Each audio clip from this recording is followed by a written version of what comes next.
Tim penyidik Komisi Pemberantasan Korupsi menggeledah kantor Kementerian Pertanian di Pasar Minggu, Jakarta Selatan pada Jumat siang. Penggeledahan dilakukan guna melengkapi bukti-bukti terkait kasus korupsi yang diduga menjerat Menteri Pertanian Syahrul Yassin Limpo. Salah satu ruang yang digeledah adalah ruang kerja Menteri Pertanian Syahrul Yassin Limpo yang berada di Gedung A.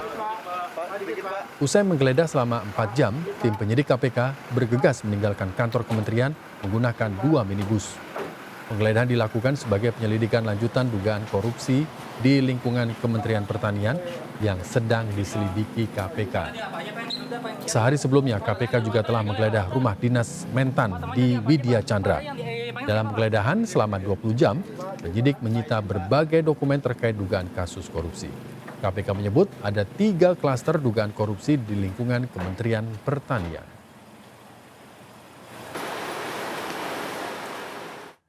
Sementara itu, hasil penggeledahan di rumah dinas Mentan, tim penyidik mengamankan sejumlah barang bukti termasuk uang tunai senilai puluhan miliar rupiah. KPK juga meningkatkan status kasus dugaan korupsi di Kementerian Pertanian dari penyelidikan menjadi penyidikan.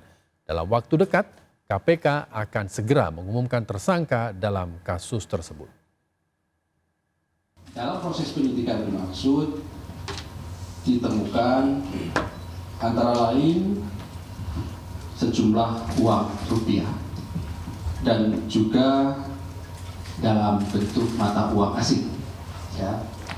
Kemarin ada pertanyaan juga dari teman-teman, itu dibawa alat penghitung uang, betul, gitu ya. Jadi tim penyidik juga membawa alat penghitung uang tentunya pada proses penggeledahan tersebut untuk menghitung secara akurat jumlah uang yang ditemukan dalam proses penggeledahan dimaksud.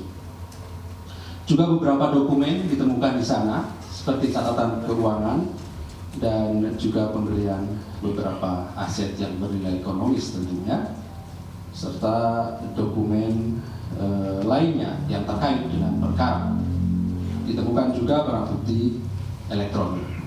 Dari semua yang ditemukan dalam proses penggeledahan dimaksud, tentu berikutnya tim akan melakukan analisis untuk dijadikan sebagai barang bukti dalam perkara yang sedang kami lakukan penyelesaiannya pada proses penyidikan ini. Bahwa ketika naik pada proses penyidikan,